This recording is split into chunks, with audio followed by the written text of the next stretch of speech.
Hi folks, it's Mr. Weston here, and this is the Final Fantasy trading card game complete Opus 1 review. So this time we are looking at the Earth-based cards that are in Opus 1. So we're going to start off with Armada. So essentially this card can be used to search for either lightning and snow, so it's a nice little backup to have if you do have any of those cards. There we go. Next up is Dark Knight from Final Fantasy Tactics. So essentially, when you do receive damage, this card power goes up by 1,000. So if you do actually lucky enough to have two of those onto the field, you can in fact party attack with them. So rather than like 6,000, if you've received at least 3, so that's another 3,000, you can pretty much combo attack for 12,000. So that's that one. Next up is Vanille from Final Fantasy 13. So if she's put from the field into the break zone, you can search for Tonchia, and remove it from the game. And if you do, you can return Vanille to the field as dull. So by that I mean removing... so you can remove just Tonchia rather than actually using it. So if you want to bring Vanille back, that's a good way to go. Next up, we have Vincent from Final Fantasy VII. So when he attacks, he just gains first strike. So if he's actually being used to block an attack, he won't have first strike on him. And of course, if you do use Vincent's Berserk Dance, which is getting rid of a copy of the card and dulling it, you can choose a forward and just deal it 6,000 damage. So there we go, there's that one. Next up is Anna Cross from World of Final Fantasy. So the Earth Forge you control gain 1,000 power. So it's essentially like one of the ones I had before. So the ones that you've seen before in the last few videos, that's the version here. Right, next up is Mystic from Final Fantasy Tactics. So you can put one back up into the break zone, and Mystic you'll gain 1,000 power, 3,000 power to the end of turn. So essentially a 2 cost, and you can have 6,000. Not too bad, if you're desperate, of course. Next up is Guy from Final Fantasy II. So of course he also has Brave, meaning he won't be dulled. But he can also not become dull by your opponent's summons or abilities. So that's pretty good. He, of course, can be still targeted for summons or abilities, but he can't become dull to them. Next up is Gabaranth from Final Fantasy XII. And, of course, this is the Cydia Final Fantasy version. So, of course, every point of damage you have, you gain 1,000 power. And if you have 6 damage, he also gains Brave. So essentially, you can have a 14,000 power Gabaranth and Brave. That's alright, not too bad. I'm not 100% sure if it's worth having, but again, I've not really played Earth properly before, but there you go, there's that one.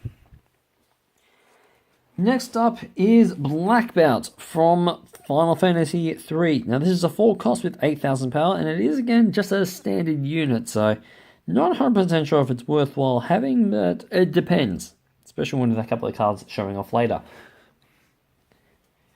Next up is, again, Black Belt, but this is the backup version. So, of course, you can choose one blocked forward. It gains 1,000 power to the end of turn. So, of course, that is paying a Earth cost and dulling it. So, and if you have, say, Guy blocking, you can have 9,000 power to him instead. There we go. Next up is Gipal from Final Fantasy X. So when Gipal enters the field, all forwards you control gain 4,000 power to the end of the turn. Not too bad. There we go. So there's that one. Move this over here. Next up is Kilmari from Final Fantasy X. So Ronzo Rage. So essentially, he can have one of your abilities that your opponent has. So say if your opponent has Guy on the field, he cannot be dulled by your opponent's summons or abilities till the end of the turn. You can use this ability without paying any cost, but only once. So essentially, you can use Ronto Rage once without paying its cost, but any other time you use it, you got to pay its cost, which is discarding a copy of it and paying 2 Earth. So there's that. And next up we have Backup Kilmari from Final Fantasy X. So any elements that your opponent has, you can have as well. So say your opponent has water and you're only running a couple of elements, you can have water as well. So that's not too bad. Alright, next up is, let's bring it out, Kefka from Final Fantasy VI, aka, well, this time around, it's the Dissidia Final Fantasy version. So essentially, this backup is useful. So if you have a forward that you control, you can gain against 5,000 power, but in the end of the turn, you can also it also breaks as well. So say if you want to keep Vincent alive, you can dull it, and it can gain 14,000 power, also with first strike. Well, if it's not really blocking, of course. But of course, it breaks at the end of the turn, so there's that. Kefka I've seen Kefka used a couple of times usefully, so it's definitely handy to have. Next up is Avoka from Final Fantasy III. Again, like the standard backups that we've been seeing so far with no effect on them, these are just placeholder cards, pretty much from your decks that you get, but yeah, I wouldn't really be keeping these either. Here we go. Next up is Golem from Final Fantasy Tactics. So this is a nice EX burst, so if you choose a forward, it can gain 2,000 power, and if it is blocking, it gains 4,000 power until the end of the turn. So that's not a bad ability that's not a bad one to have if you're running Earth. Next up is Shantoto from Final Fantasy XI, and this is of course the Dissidia Final Fantasy version. So of course, if she's on the field, like Kimahri, she can gain against the elements of fire, ice, wind, earth, lightning, and water, not light and dark. She can also remove all the forwards from the game. So if your opponent has a lot of forwards and you don't, you can just play this card and remove all of them. So there's that.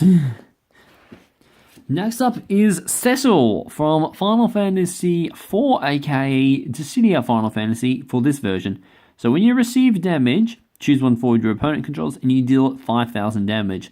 This can be enough to pretty much break a majority of the cards. Well, I say somewhat, it's somewhat of a majority of the cards, but there you go, Dark Knight. Next up, we have Seraphy from World of Final Fantasy. So of course, when Seraphy enters the field, each player selects one forward from his or her break zone and add it to their hand. So say if you were to have Vincent in the break zone, you can play this card, you can bring it back to your hand, but of course your opponent can also do that as well. Alright. Next up is Titan from Final Fantasy Tactics. Choose one forward your opponent controls and dull it, and it cannot be broken this turn. So essentially, I say you control. So I can dull my own forward, but it can also not be broken. So say if I was to have an opponent that summons Brynhilda, deal at 7,000, and I use it on a 5,000 power creature, it can't be broken. So there's that. Next up, we have Tama, also from World of Final Fantasy. So essentially, I can pretty much pay however many I want, dull it, and I can put this card into the break zone, and I can play one character card depending on the cost that I used from it, and I can play it onto the field. So say if I was to want to bring out Gabaranth from, let's say, from my hand onto the field, I gotta pay that much, pay 6 element, and put it onto the field. I'm not 100% sure if this is worthwhile, but there's that.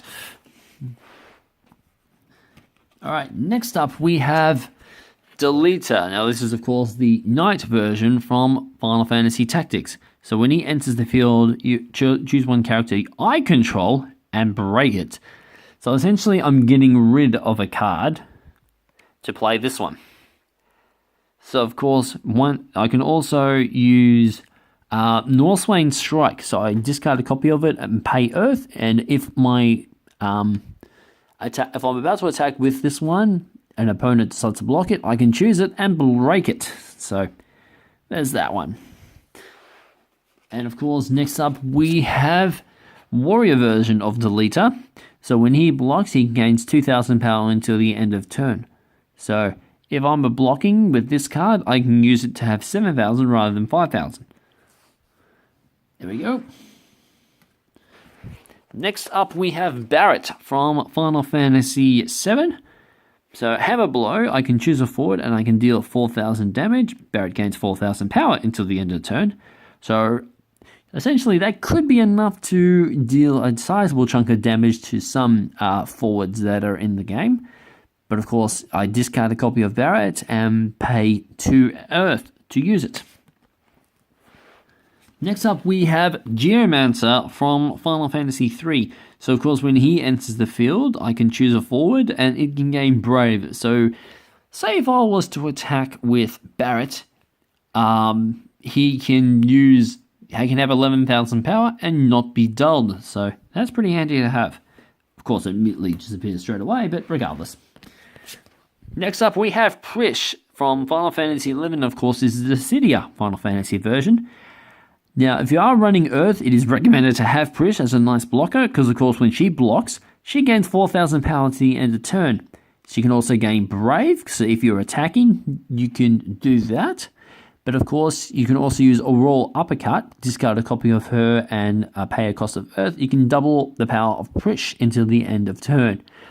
So you could at most have a 2,000 power Prish, or 24,000 power Prish blocking. That is gargantuan. So I would definitely keep Prish in a deck if you are running Earth. Next up, we have Hecatonchia from Final Fantasy XIII. Of course, we have Vanilla. We're going to have Hecatonchia. Choose one backup of cost 3 or more and break it. I've so far shown you a couple of forwards backups that can be summoned at least 3 at cost 3. So this is very handy to have. So say if you would have Kefka on your opponent's side, Kefka is pretty handy. You can break it using Hecatonchia. Now next up we have Musadio from Final Fantasy Tactics. So of course when he enters the field, if your opponent has a dull forward, I can break it. Now we'll bring out Monk from Final Fantasy Tactics. This is just a standard 2 cost 6,000 power. Again, just a standard unit. And finally, male version of Monk, which is of course a backup. So I can put this Monk into the break zone, I can choose a forward, and it gains 2,000 power until the end of turn. So of course, pay a cost of Earth, double it, and I can put this card into the break zone. And there you have the Earth cards from Opus 1. There we go. I believe it is just a standard 30 thus far. So there we go. There we are. This is Mr. Weston. I will see you guys next time. Bye.